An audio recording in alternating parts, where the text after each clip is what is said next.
Hello students, welcome to Study Master. I am GS Rai. Again, we are here with a new chapter. Chapter name is Development. तो विकास है और काफी students के जो positive comment भी थे और कई स्टूडेंट पैनिक में भी थे कि सर लास्ट लेक्चर आपने 1 घंटे से ऊपर निकाल दिया। तो बच्चों मेरा क्या मकसद रहता है कि एक चैप्टर एक ही जो है एक टॉपिक या एक चैप्टर एक ही लेक्चर में कवर हो जाए, उसको आगे आगे लटकाना नहीं है। क्योंकि मेरा ये नहीं है कि मैंने 20 लेक्चर बना के प्रोवाइड कर दिए, 50 लेक्चर प्रोवाइड किए या 100 लेक्चर प्रोवाइड किए। मेरा ये मकसद रहता है कि जो टॉपिक शुरू किया है उसको उसी में सारा खत्म कर दें। आपको प्रॉपर जो है जो भी उस चीज के जो जितने भी चीजें हैं एक ही लेक्चर में कवर करवा दी जाए। तो लास्ट लेक्चर थोड़ा लंबा था, तो इस वजह से मैं आज एक छोटा लेक्चर लेकर आया हूँ। डेवलपमेंट एक छोटा सा टॉपिक है। आप किसी भी बुक से पढ़िए, जरूरी नहीं कि आप एनसीईआरटी से ही पढ़िए। काफी स्टूडेंट्स के जो डाउट्स थे कि सर एनसीईआरटी अगर नहीं फॉलो करनी हो तो एनसीईआरटी ना भी फॉलो करो तो भी कोई प्रॉब्लम नहीं है, और अगर कर लोगे तो बहुत अच्छी बात है। जितनी भी रेफरेंस बुक्स है कहीं ना कहीं एनसीईआरटी की लैंग्वेज को उठा के तोड़ मरोड़ के वही लिख के आपको पकड़ा देता है और कुछ नहीं है। ठीक है। और एक और कुछ डाउट था स्टूडेंट्स का कि सर हम पेड जो है वीडियो कोर्स के अंदर इनरोल्ड हैं, तो क्या हमें ये पीडीएफ मिलेगी? तो बच्चों जब आप कोर्स में इनरोल हो रहे हो उस समय अगर वहां पे लिखा हुआ है कि पीडीएफ इसके अंदर इंक्लूडेड है तो मिलेगी, अदरवाइज पीडीएफ इंक्लूडेड नहीं होती है। सिर्फ आप वीडियो कोर्सेज के लिए पे कर रहे हो तो आपको वीडियो कोर्स मिल रहा है। जो पीडीएफ है पेड पीडीएफ है, उनके लिए अलग से आपको जो है फीस पे करनी पड़ेगी। हाँ, कुछ कोर्सेज ऐसे होते हैं जिनकी पहली कॉस्ट थोड़ी हाई रहती है, उसके अंदर जो है सारा स्टडी मटेरियल भी इंक्लूडेड रहता है। तो जिस टाइम आपने पेमेंट की थी उस टाइम पे आपको सारी चीजें क्लियर की गई होंगी। और फिर भी कोई डाउट है तो आपके पास हमारी जो है व्हाट्सएप नंबर्स हैं, तो उस पर आप कॉन्टेक्ट करके पूरा रिस्पॉन्स आपको मिलेगा। कोई डाउट हो तो पूछ सकते हैं। आज हमारा टॉपिक का नाम है डेवलपमेंट या फिर विकास। अब एक और चीज ध्यान रखिए, सबसे पहले चैप्टर को शुरू करने से पहले चार चैप्टर्स के नाम आपको याद होंगे। आई एम श्योर कि लेक्चर शुरू करने से पहले आप याद करके बैठे हो, क्योंकि मैं हर बार पूछता हूँ कि पहले जो चार टॉपिक किए थे या पहले चार लेक्चर्स में जो भी किया था क्या आपको वो याद है? तो प्लीज एक बार वीडियो को पॉज करके जो भी पहले चार चैप्टर्स आपने किए हैं उनके बारे में एक बार थोड़ा थोड़ा एक एक मिनट के लिए सोच लीजिए कि पहले चैप्टर में मैंने पालमपुर की कहानी में क्या पढ़ा था, क्या सुना था, क्या सर ने करवाया था। फिर दूसरा, ह्यूमन एज ए रिसोर्स की मानव एक संसाधन के रूप में किस तरह से काम करता है, क्या प्रॉब्लम्स आती हैं, क्या बुरा है, क्या अच्छा है, वो सारी चीजें याद कर लीजिए। वीडियो को पॉज कर लीजिए।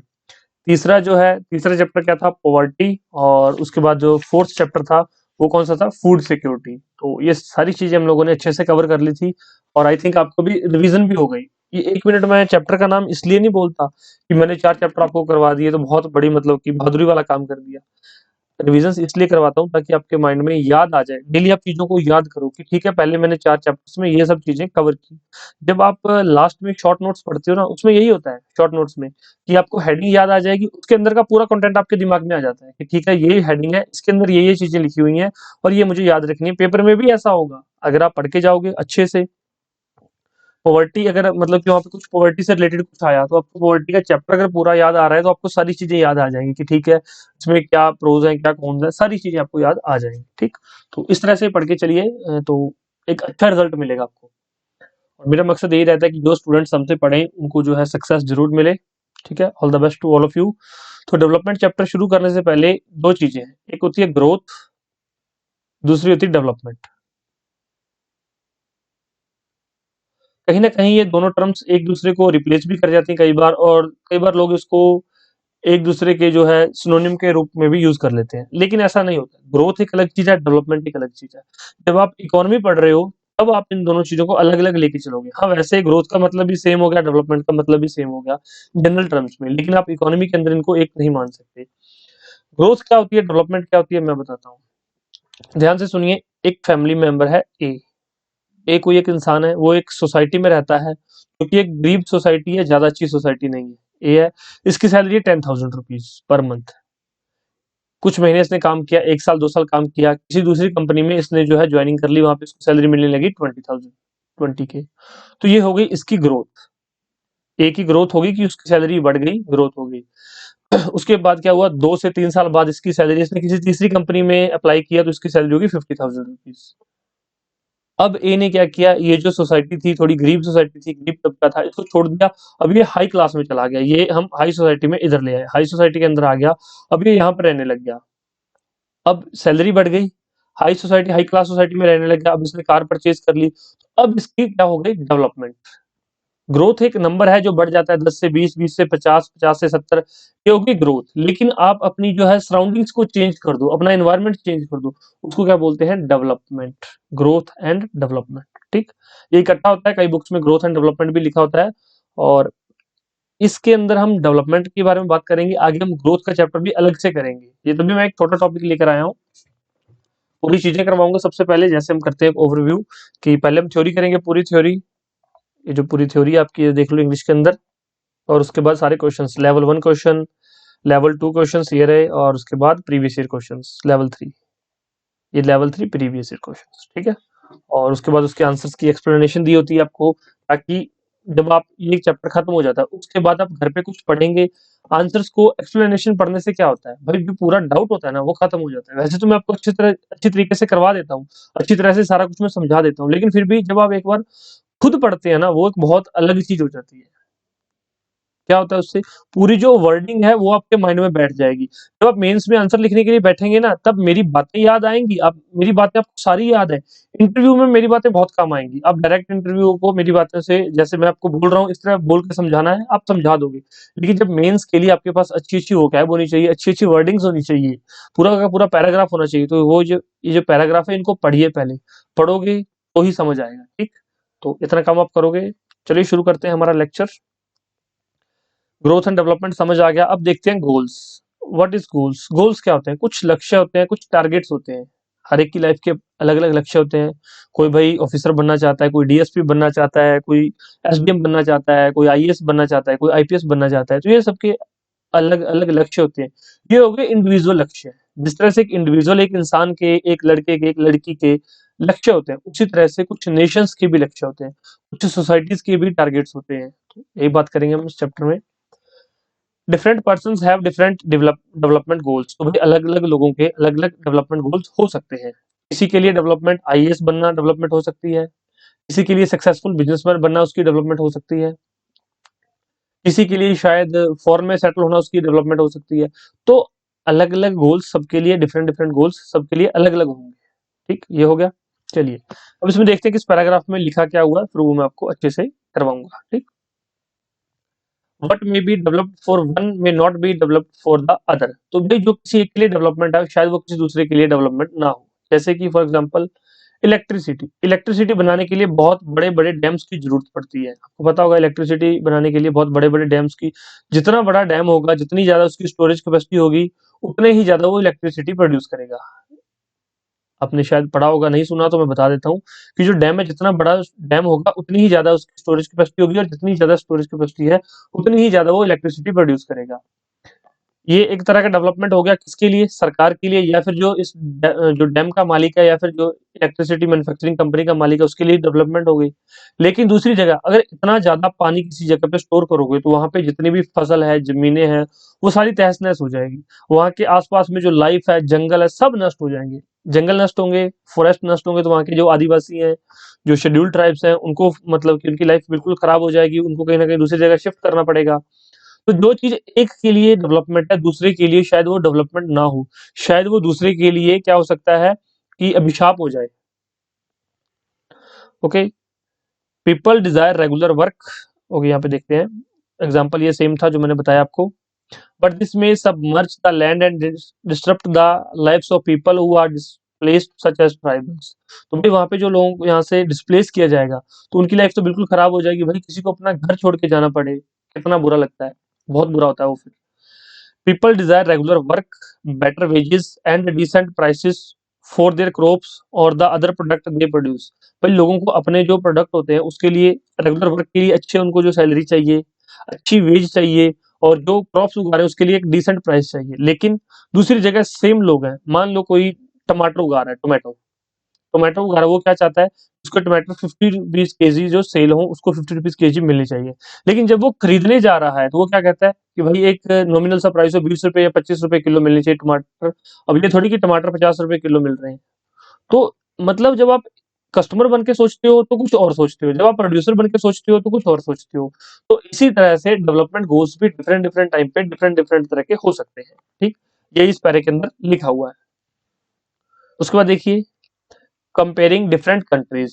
अब भाई डेवलपमेंट है, डेवलपमेंट के बारे में जानना है कि कौन कितना डेवलप्ड है, तो भाई क्या करना पड़ेगा, कंपेयर करना पड़ेगा। अब जापान है वो डेवलप्ड, हमने जापान मैंने क्यों बोला, क्योंकि लास्ट लेक्चर में जब मैंने बताया था आपको कि जापान के पास ज्यादा रिसोर्सेज नहीं है, उसके पास एक सिर्फ एक रिसोर्स है, कौन सा, ह्यूमन रिसोर्स, मानव संसाधन उसके पास।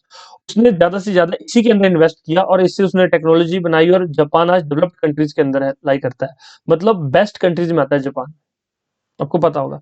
इसी तरह से अब जापान डेवलप्ड क्यों, क्योंकि उसने अपने ह्यूमन रिसोर्सेज को बहुत ज्यादा डेवलप कर लिया, इस वजह से बाकी सारी चीजें भी डेवलप होती चली गई। तो डिफरेंट कंट्रीज को कंपेयर क्यों किया जाता है, ताकि हम उनसे कुछ सीख सकें, इसलिए डिफरेंट कंट्रीज को कंपेयर किया जाता है। समझ आया कंपेयर करने का क्या मकसद है, क्यों कंपेयर करते हैं, मतलब ऐसे ही नहीं कि किसी को उठा के कुछ भी कंपेयर कर दें, नहीं, कंपेरिजन इसलिए होता है ताकि हम उनसे कुछ अच्छा सीख सकें, कुछ बुरा है तो उसको हम छोड़ सकें। ठीक है। अब इसमें जो है कंपैरिजन ये नहीं हो सकता कि भाई भारत इतना बड़ा देश है, चाइना इतना बड़ा देश है, उसकी नेट इनकम कितनी है या उसकी जीडीपी कितनी है। जीडीपी से आप किसी देश को जो है नहीं कर सकते, या उसकी नेटवर्थ से किसी भी कंपनी को अ, किसी भी देश को उसकी नेटवर्थ से नहीं बता सकते कि ये डेवलप्ड है या डेवलपिंग है या अंडर डेवलप्ड है। तो कैसे बता सकते हैं, भाई उसकी टोटल इनकम, जितनी भी उसकी इनकम है, बाय उसकी जो टोटल पॉपुलेशन है, इससे डिवाइड करके हम निकाल सकते हैं कि एक आदमी के हिस्से में या एक ह्यूमन बीइंग के हिस्से में कितना आएगा। तो उसको क्या बोलते हैं, एवरेज। हम एवरेज निकालते हैं और इसको एवरेज को क्या बोलते हैं, पर कैपिटा इनकम, क्या बोला जाता है। तो दो कंट्रीज को कंपेयर करने के लिए किस मेथड का यूज किया जाता है, पर कैपिटा इनकम का। अब भारत में मान लो 100 लोग रहते हैं, ठीक है, यहाँ पे इनकम है 1000 रुपीज, 100 लोगों की इनकम कितनी है, 1000, तो हम 100 से डिवाइड कर देंगे तो इनकम कितनी आ गई, 10 रुपए पर पर्सन आ गई। अब इसी तरह यूएसए के अंदर क्या है भाई, 1000 रुपए है टोटल इनकम, लोग कितने रहते हैं, 20, तो अब देख लो आप, 50 रुपए पर आ गई, पर कैपिटल इनकम आ गई। यूएसए डेवलप्ड है, भारत अभी अंडर डेवलप्ड तो नहीं है, डेवलपिंग कंट्रीज है, ये हम डेवलप हो रहे हैं। ये कौन मतलब कौन सी कंट्री किस स्टेज में लाई कर रही है वो हम आगे पढ़ेंगे। ये तो ये था कि हम कंपेयर क्यों कर रहे हैं और कंपेयर करने के लिए किस मेथड का यूज किया जाता है। डायरेक्ट हम कंपेयर नहीं कर सकते कि भाई भारत डेवलप्ड है, चाइना डेवलपिंग कंट्री है या फिर यूएसए डेवलप्ड है, या दो चीजों को कंपेयर करके तो बता सकते हैं भाई, जैसे कि यूएसए हमसे आगे है डेवलपमेंट के मामले में, हर एक चीज में यूएसए हमसे आगे है, तो वो डेवलप्ड है। दो चीजों में कंपेयर तो कर सकते हैं, लेकिन जितने देश है सभी देशों की कंपैरिजन कैसे करेंगे, तो एक एक देश का एक एक देश के साथ कंपेयर नहीं कर सकते। तो कुछ पैरामीटर सेट कर लिए गए, पर कैपिटा इनकम, बस पर कैपिटा इनकम निकालो, उसको बाकी कंट्रीज के साथ क्या करो, कंपेयर करके देख लो, समझ आ जाएगा कि कौन सा ज्यादा डेवलप्ड है, कौन सा कम डेवलप्ड है। तो समझ आ गया कि विभिन्न देशों की तुलना क्यों करते हैं और तुलना किस प्रकार की जा सकती है। सिंपल सा कॉन्सेप्ट था, कुछ ज्यादा इसमें रॉकेट साइंस नहीं थी आज। ठीक, उसके बाद है पब्लिक फैसिलिटीज, क्या बोलते हैं, सार्वजनिक सुविधाएं। अब आपकी जेब में आ गया पैसा, आपकी जो है सैलरी है 1 लाख पर मंथ इनकम। आप इससे क्या कर सकते हो, इससे आप अच्छा खाना खा सकते हो, ठीक है, आप अच्छे रेस्टोरेंट में चले गए, लेकिन रेस्टोरेंट वाला आपको क्या मिलावटी खाना दे रहा है, क्या नहीं दे रहा है, जो मिल्क आ रहा है जिससे वो चीजें बन रही हैं वही शायद मिलावटी हो। तो ये चीजें तो रेस्टोरेंट वाला भी इंश्योर नहीं कर पाएगा, आपकी 1 लाख सैलरी भी इंश्योर नहीं कर पाएगी। इसलिए सार्वजनिक सुविधाएं, पब्लिक यूटिलिटीज, पब्लिक फैसिलिटीज, ताकि इससे क्या हो कि कुछ चीजें गवर्नमेंट के कंट्रोल में रहे। जैसे 1 लाख रुपए सैलरी है, अगर किसी को पार्क में बैठना है तो 1 लाख सैलरी होना जरूरी नहीं, उसके लिए पार्क होना जरूरी है। यहाँ पे 1 लाख वाला बैठ सकता है, गरीब आदमी भी बैठ सकता है जिसकी सैलरी 0 है, तो पार्क होना चाहिए। तो कुछ पब्लिक फैसिलिटीज होती है जो सरकार प्रोवाइड करवाती है टाइम टू टाइम, जिसको मनी नहीं खरीद सकती कुछ पब्लिक फैसिलिटीज को, जैसे कि सस्ती दवाएं या फिर क्वालिटी जो ड्रग्स। अब देखो मेडिकल पे चले गए आप, मेडिकल पे आपने पेमेंट की, आपने मतलब कोई बीमारी की, किसी भी एक डिजीज की आपने मेडिसिन मांगी मेडिकल वाले से, अब मेडिकल वाला आपको दे देगा, तो आपने पैसे दे दिए, लेकिन उसकी श्योरिटी कैसे है कि वो सही है या गलत है, तो ये सरकार ही इंश्योर कर सकती है। तो कुछ पब्लिक फैसिलिटीज सरकार आपको प्रोवाइड करवाती है, तो वो ये सारी चीजें जो सैलरी नहीं खरीद सकती वो पब्लिक फैसिलिटीज के अंदर आ जाती है, जिसको मनी नहीं बाय कर सकती। जैसे कि पोल्यूशन फ्री इन्वायरमेंट है, या आपकी कितनी अच्छी सैलरी है, कितनी आप इनकम है, उससे इंश्योर नहीं कर सकते। इसके लिए आपको सरकार को आगे आना पड़ेगा, कुछ ना कुछ ऐसे मतलब स्टेप्स लेने पड़ेंगे, तभी आपको जो है पोल्यूशन फ्री इन्वायरमेंट मिल सकता है। इसके बाद आगे देखिए, Kerala has a low infant mortality rate. तो मोर्टेलिटी रेट उसका इन्फेंट लो क्यों है, because it has the adequate provision of basic health, उनके पास बेसिक हेल्थ बहुत अच्छी है। दूसरा, एजुकेशन एजुकेशनल फैसिलिटीज, भाई पढ़े लिखे लोग हैं, उनको पता है कि किस टाइम पे क्या यूज करना है, कैसे यूज करना है। एजुकेशन का बहुत बड़ा रोल है, और दूसरा बेसिक हेल्थ फैसिलिटीज का बहुत बड़ा रोल है। इसलिए वहाँ पे छोटे बच्चे हैं बहुत कम मरते हैं, क्योंकि उनको पहले बचा लिया जाता है, वैसी डोज दी जाती है, वैसा उसको खाना मिल जाता है। अच्छी एजुकेशन है तो पेरेंट्स को पता है कि क्या फीड करना है, क्या नहीं फीड करना, तो इस वजह से वहाँ पे इन्फेंट मोर्टेलिटी रेट, जो कि शिशु मृत्यु दर, बहुत कम है। Similarly in some states the public distribution system, जिसको कि पीडीएस बोलते हैं, फंक्शन वेल, बहुत अच्छे से काम कर रहा है। The health and nutritional status of people in such states are certainly likely to be better. बिल्कुल, जहाँ पे पब्लिक डिस्ट्रीब्यूशन सिस्टम अच्छे से काम करेगा तो वहाँ पे भाई, अब पीडीएस सिस्टम अच्छे से काम कर रहा है, लास्ट लेक्चर में आपने देखा था कि पीडीएस सिस्टम क्या है, बफर स्टॉक क्या है। अगर अच्छे से काम करेगा तो बिल्कुल लोगों की जो न्यूट्रिशनल स्टेटस है और जो हेल्थ है वो बिल्कुल अच्छी होगी, क्योंकि इसका काम ही ये है कि लोगों को खाना पहुंचाना और क्वालिटी फूड देना, और कम से कम पैसों में देना। और जिनके पास बिल्कुल पैसे नहीं है, उनका अंत्योदय कार्ड बनता है और उनको फ्री में खाना देना, उनको फ्री में जो है सारी चीजें प्रोवाइड कराना, ताकि वो खाना बना के खा सके। ठीक, तो जहाँ पे पीडीएस सिस्टम अच्छा होगा वहां पे क्या होगी, डेवलपमेंट होगी उस स्टेट में। तो इस तरह से आप लोग जो चीजों को एक दूसरे से लिंक करना सीखिए। मेंस का जब आप आंसर लिखने बैठेंगे, जिस दिन मैं आपको पहला आंसर लिखने के लिए बोलूंगा कि आज आप पहला आंसर लिखो, मैं 100% गारंटी लेता हूँ, 100% स्टूडेंट जो बैठेंगे क्लास में आंसर लिखने के लिए, वो लिखेंगे और इतना अच्छा लिखेंगे कि आप सोचते रह जाओगे कि मैंने कभी लिखा नहीं है, लेकिन फिर भी मैं इतना अच्छा कैसे लिख पाया। सिर्फ सीखने और सुनने से आप इतना अच्छा आंसर लिख सकते हो। ठीक है, नेक्स्ट जो है हमारा ह्यूमन डेवलपमेंट रिपोर्ट है। क्या है HDI? वैसे ह्यूमन डेवलपमेंट रिपोर्ट मानव विकास रिपोर्ट है। इसको HDI ह्यूमन डेवलपमेंट इंडेक्स भी एक जारी किया जाता है। तो पहले ह्यूमन डेवलपमेंट रिपोर्ट देख लेते हैं, HDI फिर अभी नेक्स्ट करेंगे। मानव विकास रिपोर्ट मतलब मानव का विकास हुआ उसकी एक रिपोर्ट है। तो भाई सबसे पहले तो एग्जामिनर ये पूछता है कि ये रिपोर्ट जारी कौन करता है। अब आप और मैं तो ये ऐसी रिपोर्ट नहीं जारी कर सकते, तो कौन करता है? United Nation Development Programme, UNDP human development report publish करता है। पहली रिपोर्ट 1990 में पब्लिश की गई थी। ये भी कभी कभार एग्जामिनर पूछ लेता है, आगे आपको मैं बहुत बार करवाऊंगा ये चीज, आज फर्स्ट टाइम बताई है, नोट कर लेना। नोट्स है आपके पास तो उस पर लिख लो, रेड पेन से लिख लो, ब्लैक पेन से लिख लो, ब्लू येलो भाई किसी भी कलर से लिख लो, लिख लो, पेंसिल से लिख लो, मुझे कोई प्रॉब्लम नहीं है। जब याद रहने लग जाए रफ कर देना। ठीक, यूएनडीपी, अब इसका काम क्या है? Compare countries based on the educational level of the people, ये पहली चीज है, एजुकेशन लेवल पे जो है। दूसरा, their health status and per capita income. तो भाई ह्यूमन डेवलपमेंट रिपोर्ट में, अब ऐसी रिपोर्ट है उसमें क्या क्या चीजें लिखी जाती हैं? पहला एजुकेशन लेवल, दूसरा हेल्थ स्टेटस, और तीसरा पर कैपिटा इनकम। तो इन तीनों चीजों को एक टेबल के अंदर लिख के पूरी रिपोर्ट तैयार की जाती है कि किस देश में एजुकेशन फैसिलिटी कैसी है, लोगों तक एजुकेशन कैसे पहुंच रही है, हेल्थ फैसिलिटीज कैसी हैं, पर कैपिटा इनकम कैसी है। उस हिसाब से क्या होता है, ह्यूमन डेवलपमेंट रिपोर्ट जारी की जाती है, और इस रिपोर्ट पे फिर ह्यूमन डेवलपमेंट इंडेक्स जारी किया जाता है। वो हम आगे पढ़ेंगे।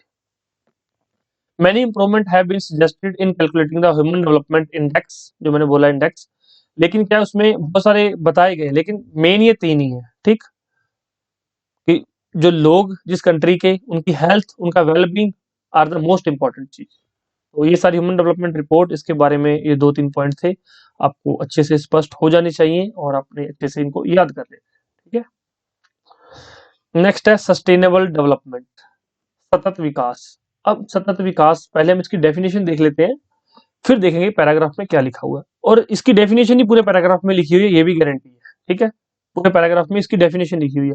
समझ आ गया, बिल्कुल आसानी से समझ जाओगे। भाई ऐसा विकास होना चाहिए, सतत विकास होना चाहिए कि जो अभी आपके पास रिसोर्सेज हैं, जितने भी अभी आपके पास संसाधन है, उससे क्या हो भाई, आपकी जरूरतें पैदा हो, आपकी जो जरूरतें हैं, वो जो जरूरतें हैं उनको पूरा किया जाए, आपकी आने वाली पीढ़ी की जरूरतें भी पूरी की जाए, और उनसे आगे आने वाली पीढ़ी की जरूरतें भी पूरी की जानी चाहिए, और उसके बाद बच जाए तो आने वाली पीढ़ी की जरूरतें भी पूरी होनी चाहिए। मतलब क्या है कि हमारी भी जरूरतें पैदा हो इन रिसोर्सेज से, आगे आने वाली पीढ़ियों के लिए भी कुछ ना कुछ छोड़ के जाए। ऐसा नहीं है कि सब कुछ खत्म कर दें कि भाई हमने तो एक बार आए हैं, एक बार जीवन मिला है, इस जीवन में जो जो यूज करना कर लो, उसके बाद खत्म। जैसे कि केरोसिन ऑयल पहले लोग देखते थे, अब केरोसिन ऑयल उसको बंद कर दिया गया। क्यों कर दिया गया? केरोसिन ऑयल के अंदर बहुत सारी चीजें होती है जो एनवायरमेंट पॉल्यूशन करती हैं, और केरोसिन ऑयल कई देशों में आज भी चलता है, लेकिन भारत के अंदर केरोसिन ऑयल बंद कर दिया गया है। ठीक है, कुछ जगह पे अभी भी चल रहा है, लेकिन केरोसिन ऑयल अभी जो मतलब पहले राशन शॉप में मिलता था वो भी बंद कर दिया गया। ठीक। इसी तरह से और बहुत सारी चीजें भी, जैसे पेट्रोल है, आपको पता है किसी टाइम पे पेट्रोल की कीमत 5 रुपए पर लीटर भी हुआ करती थी, 5 रुपीज पर लीटर, और आज 100 के आसपास पहुंच गई है, 100 को भी क्रॉस कर जाती कभी कभार। तो पेट्रोल इतना ज्यादा महंगा हो गया, एक दिन पेट्रोल बिल्कुल खत्म हो जाएगा। तो फिर ये सतत विकास नहीं है। मतलब यूज करो रिसोर्सेज को, लेकिन आने वाली पीढ़ियों के लिए भी छोड़ दो। इसको बोलते हैं सस्टेनेबल डेवलपमेंट, कि उनको भी ध्यान में रखो।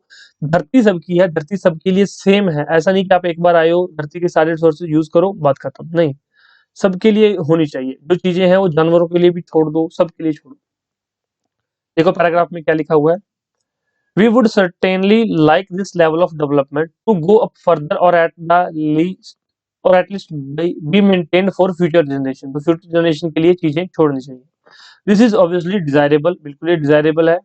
However, since the second half of the 20th century, a number of scientists have been warning that the present type and level of development are not sustainable। जिस हिसाब से अब हम चीजों का दोहन कर रहे हैं, चीजों को यूज कर रहे हैं, इस हिसाब से सस्टेनेबल डेवलपमेंट नहीं हो पाएगी। काफी चीजें खत्म हो जाएंगी। जैसे कि अब ग्राउंड वाटर है।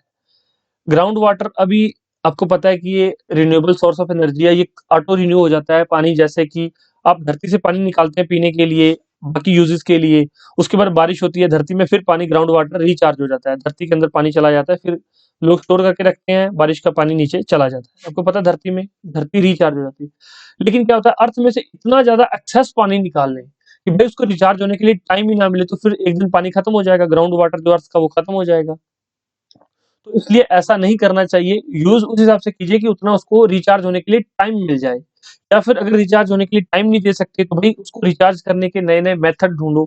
जैसे कि आगे आने वाले चैप्टर्स में मैं आपको बताऊंगा कि कैसे ग्राउंड वाटर रिचार्ज करने के डिफरेंट डिफरेंट मेथड सरकार ने बताए हैं, कंपलसरी भी कर दिए कई जगह पे कि भाई ये कंपलसरी मेथड्स हैं, आपको करने ही पड़ेंगे।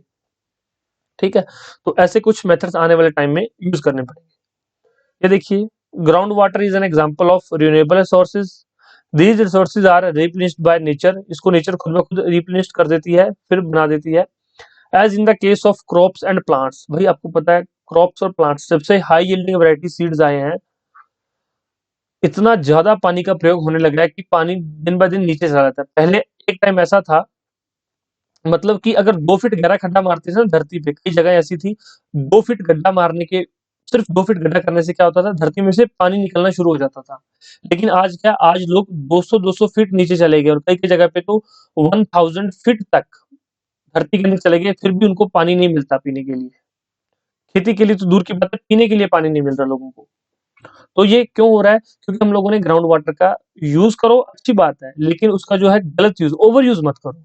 ओवर यूजिंग हो रही रिसोर्सेज की, तो उसको जो रिप्लेनिश होने का टाइम ही नहीं मिलता, तो वो चीजें जो है, पूरा एक साइकिल है, वो साइकिल खराब हो जाएगा, और ये सस्टेनेबल डेवलपमेंट का पार्ट नहीं है। इसको सस्टेनेबल डेवलपमेंट हम नहीं बोल सकते। जो साइकिल को खराब नहीं करना, साइकिल चलती रहे, उसको क्या बोलेंगे? Sustainable development. ठीक है। We have a fixed stock on earth that can not be replenished. Consequences of environmental degradation do not respect national और स्टेट बाउंड्रीज।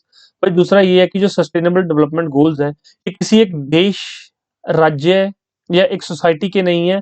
अब ये अर्थ के ऊपर सभी की जिम्मेवारी, जो धरती के ऊपर रह रहा है, चाहे वो यूएसए का सिटीजन है, चाहे वो न्यूजीलैंड का सिटीजन है, चाहे वो साउथ अफ्रीका का सिटीजन है, चाहे वो भारत का सिटीजन है, चाहे वो नेपाल का सिटीजन है, पर उसकी जिम्मेवारी बनती है कि वो अपनी धरती का ध्यान रखे। अब आपको पता है कि एनवायरमेंट पोल्यूशन, कितना ज्यादा पोल्यूशन हो रहा है एनवायरमेंट के अंदर, एनवायरमेंट कितना ज्यादा डिग्रेड हो रहा है। आगे आगे हम सारी चीजें पढ़ते जाएंगे, यहाँ पे इतना ज्यादा नहीं दिया हुआ, तो ज्यादा मैं टॉपिक से बाहर नहीं जाता। अदरवाइज मतलब कहीं किधर और ही ले जाए तो उस चीज का फायदा नहीं है। ठीक। उसके बाद है कुछ इंपॉर्टेंट टर्म्स, महत्वपूर्ण शर्तें देख लीजिए। शर्तें नहीं, महत्वपूर्ण कुछ टर्म्स है। एक है infant mortality rate, IMR, indicate the number of children that die before the age of 1 year as a proportion of 1000 live children born that particular year। मतलब इन्फेंट मोर्टेलिटी रेट क्या होता है? 1000 बच्चों के ऊपर जिंदा रहने, 1 साल से कम उम्र के बच्चों को क्या बोलते हैं? शिशु मृत्यु दर। और लिटरेसी रेट क्या कहते हैं? Measure the proportion of the literate population in the 7 year and above age group. 7 साल और उससे अधिक आयु वर्ष में साक्षर आबादी के अनुपात को क्या कहते हैं? लिटरेसी रेट, साक्षरता दर। और एक है net attendance ratio. It is the total number of children of the age group of 14 and 15 years attending school as a percentage of the total number of children in the same age group. भाई 14 से 15 साल के कितने बच्चों ने जो है school attend किया था, उसी का जो है एक रेशो है, ये प्रोपोर्शन है, उसको बोलते हैं नेट अटेंडेंस रेशो। ठीक, तो यहाँ पर हिंदी मीडियम के अंदर भी तीनों लिखी हुई है, तो आप लोग हिंदी मीडियम के स्टूडेंट्स इधर देख सकते हैं। ठीक, ये हमारा छोटा सा टॉपिक था डेवलपमेंट। और डेवलपमेंट के अंदर आप देख सकते हैं किस तरह से ह्यूमन डेवलपमेंट होता है, फिर ह्यूमन डेवलपमेंट रिपोर्ट होती है, कौन जारी करता है, कौन कौन से उसमें फैक्टर्स होते हैं या कौन कौन से पॉइंट्स लागू किए जाते हैं, वो सारी चीजें हम जान चुके हैं। अब हमारे क्वेश्चंस हैं, हम क्वेश्चंस को करते हैं। लेवल 1 देखिए, इजी क्वेश्चंस हैं, easy to moderate. Which of the following is desired by the people. भाई लोग क्या चाहते हैं डेवलपमेंट के मामले में? इनकम अच्छी होनी चाहिए या उनको फ्रीडम पूरी होनी चाहिए? तो भाई लोग चाहते हैं उनके पास अच्छी इनकम हो, अच्छी फ्रीडम हो, ताकि भाई अपनी मर्जी से खा सकें। अब ऐसा नहीं है कि भाई लोगों के पास इनकम तो बहुत अच्छी है लेकिन खाने के लिए एक ही आइटम है, तो वो फ्रीडम खत्म हो गई वहां पे। तो अच्छी इनकम, अच्छी फ्रीडम, फ्रीडम और भी कई मामलों में है, तो आप एक्सप्लेनेशन में पढ़ लीजिएगा, बहुत अच्छे से सारी चीजें दी गई हैं। तो राइट आंसर क्या है? सी। सिंपल क्वेश्चन था। पर कैपिटा इनकम क्या होता है? मैंने आपको बताया था, total population divide by, sorry, total income, total income divide by total population, तो उसको बोलते हैं पर कैपिटा इनकम। और इसको एवरेज इनकम कह सकते हैं, टोटल इनकम कह सकते हैं, सेपरेटेड इनकम या सेव्ड इनकम, तो भाई इसको एवरेज कह सकते हैं। ऐसे टोटल बाय ये करना क्या होता है? एवरेज ही तो कहलाता है, तो इसको हम एवरेज कह सकते हैं, औसत आय। प्रति व्यक्ति आय को औसत आय भी कहा जा सकता है। नेक्स्ट देखिए, human development report is published bye. तो ह्यूमन डेवलपमेंट रिपोर्ट जो है, मानव विकास रिपोर्ट, किसके द्वारा प्रकाशित की जाती है? यूनाइटेड नेशन डेवलपमेंट प्रोग्राम के द्वारा, यूएनडीपी के द्वारा पब्लिश की जाती है। 1990 में पहली ह्यूमन डेवलपमेंट रिपोर्ट जो है जारी की गई थी। स्टूडेंट्स हम जैसे जैसे आगे बढ़ते जाएंगे, ये बिल्कुल आपको बेसिक करवाया जा रहा है, फिर आपको ये बताया जाएगा कि वर्ल्ड बैंक, इसकी स्थापना कब हुई थी, वर्ल्ड बैंक ग्रुप में कौन कौन से जो है काम करते हैं इसके अंदर ऑर्गेनाइजेशंस, और यूएनडीपी, इसका मतलब सारी चीजें तो हम आगे करेंगे, ये सारी चीजें करवाई जाएंगी। कोई ऐसा ना सोचे कि सर ने यूएनडीपी के बारे में मतलब कि पूरी चीजें नहीं बताई, वर्ल्ड बैंक के बारे में सारी चीजें नहीं बताई। तो एक बार जो टॉपिक चल रहा है उस टॉपिक को कवर करो। पहले भाई पूरी एबीसीडी सीख लो। मैं बार बार लेक्चर में बोलता हूँ, डिफरेंट डिफरेंट लेक्चर में सेम ही चीज बोलता हूँ कि भाई एबीसीडी सीख लो जेड तक, उसके बाद आपको सारी चीजें समझ आ जाएंगी, आपके क्वेश्चन सॉल्व होंगे, इस बात की गारंटी मैं ले रहा हूँ। अब इससे ज्यादा तो मैं कुछ कर नहीं सकता। ठीक है, बस आपको भरोसा रखना है, जो कहा जाता है वो पढ़ लेना है। ठीक है, और साथ साथ अपनी मेहनत जरूर जारी रखो। 100% मैं दे रहा हूँ और 100% आप दो, तो टोटल हो जाएगा 200%। और 200% से कोई एग्जाम ना क्लियर हो, ऐसा आज तक कभी नहीं हुआ है, क्योंकि वहां पर तो हमने कितना 100% ही वहां पर क्या करना है, परफॉर्म करना है। 200% मेहनत की है, 100% तो आप कर ही पाओगे। और आपको पता है 55% नंबर लेने वाला जो है सिविल सर्विसेज में टॉपर हो जाता है, उसको टॉपर कहा जाता है कि ये टॉपर है, उसका एक रैंक के आसपास आ जाता है। The resource that can not be replenished are known as. वे संसाधन जिनकी पूर्ति नहीं की जा सकती क्या कहलाते हैं? तो इनको बोलते हैं नॉन रिन्यूएबल रिसोर्सेज, वो रिन्यू नहीं हो सकते। जैसे कि फॉसिल फ्यूल्स, ये रिन्यू नहीं हो पाएंगे। एलपीजी।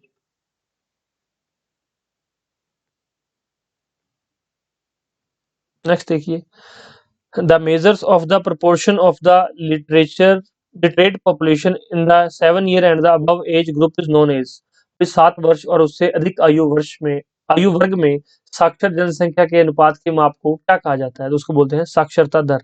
क्या बोलते हैं? Literacy rate. बी इसका राइट आंसर है। नेक्स्ट क्वेश्चन देखिए,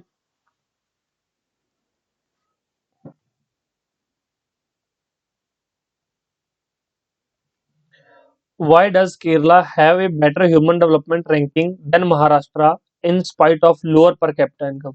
भाई केरल की पर कैपिटा इनकम तो लोअर है, लेकिन ह्यूमन डेवलपमेंट रैंकिंग जो है वो महाराष्ट्र से ऊपर है, ऐसा क्यों? Due to higher literacy rate. भाई ठीक है, बिल्कुल वहां पे लोग ज्यादा पढ़े लिखे हैं, लिटरेसी रेट बढ़ेगा तो ह्यूमन डेवलपमेंट में क्या क्या चीजें जरूरत होती है? लिटरेसी रेट मतलब एजुकेशन, हेल्थ फैसिलिटीज, और तीसरा क्या था? Income, per capita income. वहाँ पे due to higher literacy rate, due to lesser infant mortality rate, ये भी ठीक है, due to better health infrastructure, ये भी ठीक है, इसलिए राइट आंसर क्या हो जाएगा? All of the above. तो इसलिए जो है केरल के अंदर ह्यूमन डेवलपमेंट रैंकिंग तो ज्यादा है महाराष्ट्र से, और पर कैपिटा इनकम महाराष्ट्र में ज्यादा है। क्योंकि महाराष्ट्र में आपको पता है पर कैपिटा इनकम क्या होता है, एवरेज निकाली जाती है और एवरेज कभी सही नहीं होती। नेक्स्ट क्वेश्चन देखिए, while averages are useful for comparison, they also hide disparities. Identify the above statement. मतलब क्या इसका, इसका आंसर देख लीजिए, डी है। जबकि औसत तुलना के लिए उपयोगी होता है, वे असमानताओं को भी छिपाते हैं। तो ये कथन सच है, आंशिक रूप से सच है, मतलब पार्शियली ट्रू, फॉल्स है या कैन नॉट बी प्रेडिक्टेड, हम प्रेडिक्ट नहीं कर सकते। एक एग्जांपल से मैं समझाता हूँ चीजों को। 5 लोग हैं, ए, बी, सी, डी और ई, 5 लोग हैं, इनकी इनकम बता देता हूँ मैं यहाँ पर। ए की इनकम है 20 रुपीज, बी की इनकम है 30 रुपीज, सी की इनकम है 10 रुपीज और डी की इनकम कितनी है, इसकी भी है 10 रुपीज, ई की इनकम है 30 रुपीज। अब देखिए यहाँ पर, अब इनकी पर कैपिटल इनकम निकालते हैं, कैसे निकलेगी, total income 20 plus 30 plus 10 10 20 plus 30, okay, by total population. तो कितने हैं, 1 2 3 4 5, 5 लोग हैं ये, कितना हो गया 50 50 100, 100 अबव 5 कितना हो गया ये 20। पर कैपिटल इनकम तो आ गई 20। अब इन 5 लोगों की पर कैपिटल इनकम कितनी है 20। 20 वालों के लिए बिल्कुल ठीक है, 30 वालों को भी ठीक है कि हमारी इनकम थोड़ी कम करके बता देगी, लेकिन नुकसान किसका है, 10 वाले का। भाई 10 वाले भी तो थे बीच में, इनको इन्होंने 20 में काउंट कर लिया। अब अगर 20 के हिसाब से सभी प्राइसेस 20 रुपए के हिसाब से हो जाएंगे तो भाई ये भी खरीद पाएगा, 30 वाले भी खरीद लेंगे, लेकिन 10 वाले नहीं खरीद पाएंगे। इसलिए ये कहीं ना कहीं जो डिस्पैरिटीज है, जो असमानता है, उनको छिपा लेती है एवरेज। इसलिए तो पर कैपिटा इनकम भारत की ज्यादा है, लेकिन एक्चुअल में भारत में पॉवर्टी, गरीबी भी है, भूखमरी भी है, सारा कुछ है। लेकिन हम वैसे डेवलपमेंट, मतलब हमारा एक फेस जो है कि हम डेवलपमेंट की तरफ जा रहे हैं, डेवलपमेंट की तरफ जा रहे हैं, हमने बहुत शोर मचाया हुआ है, लेकिन एक्चुअल में काफी लोग भूख से मर रहे हैं। वो इस वजह से, ये पर कैपिटा इनकम, ये जो एग्जांपल समझाया ना, इसके कारण। अंबानी और अडानी के पास तो बहुत दौलत है, उनके पास तो बहुत पैसा है, लेकिन दूसरी जगह पे मतलब जो एक गरीब किसान है, खेतों में मजदूरी कर रहा है, उनके पास पैसा नहीं है। तो भाई एक अडानी कितने मजदूरों का पैसा खा गया, एक अडानी कितने अंबानियों का पैसा एवरेज में जो है छीन के भाग गया। समझ रहे हो, मतलब ऐसा नहीं है कि कोई छीन के भाग गया, खा गया, मेरा कुछ और मतलब है इस कहने का। मेरे कहने का मतलब है कि 30-30 वाले तो अंबानी और अडानी हो गए, ये 10-10 वाले कौन हो गए, ये जो मजदूर हैं, ये गरीब परिवार के लोग हैं। तो और ये 20 है, ये एवरेज है। ये तो ये हर एक चीज में, ये महंगी चीज भी खरीद सकता है, सस्ती भी खरीद सकता है, लेकिन 10 वाला सिर्फ सस्ती चीज खरीद सकता है, 30 वाला महंगी चीज भी खरीद सकता है और महंगी ही खरीदेगा, ये सस्ती पे जाएगा ही नहीं। तो आई होप आप मेरे एग्जाम्पल से सहमत होंगे, आपको समझ आ गया होगा इसका राइट आंसर क्या है, ए, this is true. Next question देखिए, लेवल 2 क्वेश्चंस थोड़े टफ रहते हैं, जो कि स्टेटमेंट बेस्ड क्वेश्चन होते हैं। Consider the following statements. पहला स्टेटमेंट देखिए इसमें, the development goals that people have are only about better income. Development goals people का सिर्फ और सिर्फ बेटर इनकम का नहीं है, इनको साथ में क्या चाहिए, फ्रीडम भी चाहिए, और भी काफी सारी चीजें हैं जो डेवलपमेंट के अंदर आती हैं। उनका एनवायरनमेंट चेंज होना चाहिए, सिर्फ और सिर्फ बेटर इनकम से कभी भी डेवलपमेंट नहीं होती है। तो ये हमारा गलत है। तो जिसमें एक है हम उसको क्या कर देते हैं, हटा देते हैं, क्योंकि यहाँ पे हमारा करेक्ट पूछा गया। तो भाई इसको हटा दिया, इसको हटा दिया और इसको हटा दिया, राइट आंसर क्या है, बी, 2 एंड 3। देख लेते हैं क्या कुछ है। Per capita income is considered while comparing countries. मैंने आपको बताया था कि कंट्रीज को कंपेयर करने के लिए पर कैपिटा इनकम का ही यूज किया जाता है। पर कैपिटा देशों की तुलना के लिए प्रति व्यक्ति आय पर विचार किया जाता है। पहला गलत, दूसरा ठीक। Kerala has a low infant mortality rate. हमने देखा था कि मोर्टलिटी रेट उनका कम है, because it has the adequate provision of the basic health and education facilities. तो ये बिल्कुल ठीक है, हमने भी पढ़ा था ऊपर कि केरल के जो है शिशु मृत्यु दर कम है, क्योंकि इनके पास बुनियादी स्वास्थ्य और शैक्षिक सुविधाओं को पर्याप्त प्रावधान है इनके पास। तो ये हमारा राइट आंसर क्या है, बी। इजी क्वेश्चन था, लेकिन अगर किसी ने नहीं पढ़ा हुआ तो मतलब 3 स्टेटमेंट होती है, अगर 2 पता होती है, एक नहीं पता तो गड़बड़ हो जाएगी। लेकिन अगर एलिमिनेशन मेथड सीख गए, एक ही पता है, वही आपको सिंपल समझ आ गई, उसी से पूरा क्वेश्चन डिराइव हो जाता है।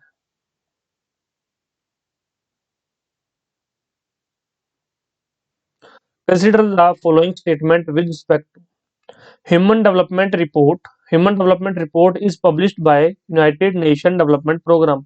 तो ये यूएनडीपी के द्वारा ही जारी की जाती है। पहली रिपोर्ट 1990 में आई थी। The report compare countries based on the educational level of people, first, दूसरा देयर हेल्थ स्टेटस, सेकंड, तीसरा पर कैपिटा इनकम। तो भाई 3 चीजें देखी जाती हैं, हेल्थ, एजुकेशन और पर कैपिटा इनकम। तो ह्यूमन डेवलपमेंट रिपोर्ट के बारे में दोनों कथन सही हैं, दोनों कथन यहाँ पर सही हैं, सॉरी इसके नहीं, इसके सही है। कहाँ भाग गया वो? अच्छा, सॉरी सॉरी स्टूडेंट्स, पहली बार हिंदी का क्वेश्चन थोड़ा ऊपर चला गया है। ये पहला भी ऑप्शन ठीक है, दूसरा भी ठीक है, और राइट आंसर क्या होगा? सी। थर्ड क्वेश्चन देखिए यहाँ पर, consider the following statements. Ground water is a non renewable resource. नहीं भाई, ग्राउंड वाटर रिन्यूएबल सोर्स है। ये ग्राउंड वाटर रिचार्ज हो जाता है जब रेन होती है या फिर जब आइस पिघलती है, तो ग्राउंड वाटर रिचार्ज हो जाता है। ठीक, तो ये गलत हो गया, तो जिसमें एक है वो हम हटा देते हैं। इसमें करेक्ट पूछा गया है, तो पहला करेक्ट नहीं है। Non renewable resources are those which can not be replenished. Non renewable resources जो है कभी भी रिप्लेनिश नहीं हो सकते, उनकी भरपाई नहीं की जा सकती, तो दूसरा यहाँ पर ठीक है। राइट आंसर क्या है? बी। तो यहाँ पर राइट आंसर क्या है? बी। ठीक, गैर नवीकरणीय संसाधन आपको पता होंगे जिनकी भरपाई नहीं की जा सकती, पहला गलत है। नेक्स्ट क्वेश्चन देखिए, fourth question, consider the following statement.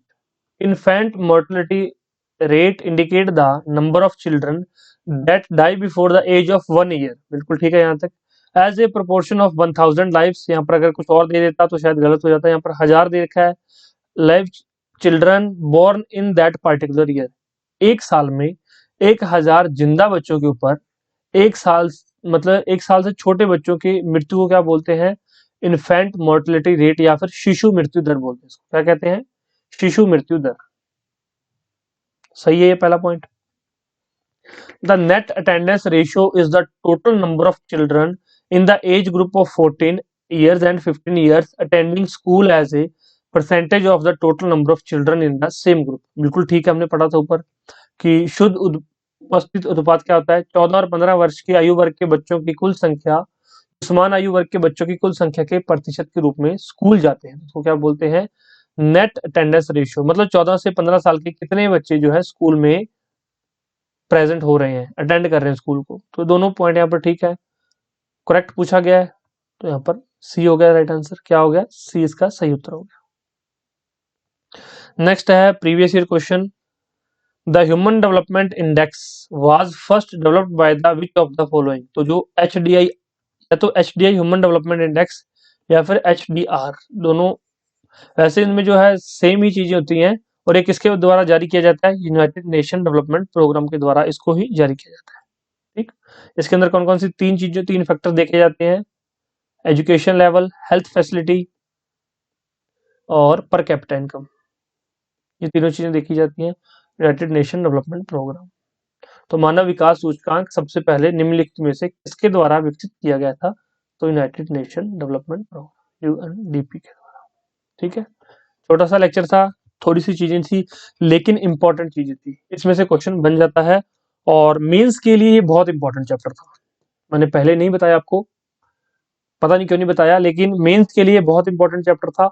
इसकी जो वर्डिंग है ये आपको बहुत सारे चैप्टर्स में, बहुत सारे क्वेश्चंस में काम आएगी। बहुत सारे क्वेश्चंस जब लिखने के लिए मेंस में आपको मिलेंगे ना, तब आप देखना कि इस जो है इसकी वर्डिंग्स आपको कितनी काम आएंगी। तो इसको पूरा एक बार जाकर ध्यान से, इंग्लिश मीडियम वाले इंग्लिश मीडियम की फाइल पढ़ लेना, और जो हिंदी मीडियम के स्टूडेंट है वो हिंदी मीडियम की फाइल पढ़ लेना, ताकि आपको सारी चीजें कंपेयर हो जाए, कंप्लीट हो जाए, और चीजें क्या हो जाए? रिवाइज हो जाए, याद हो जाए। ठीक, कोई डाउट है तो कमेंट बॉक्स में पूछ लीजिए। नेक्स्ट लेक्चर में फिर मिलेंगे, और तब तक के लिए टेक केयर, बाय बाय।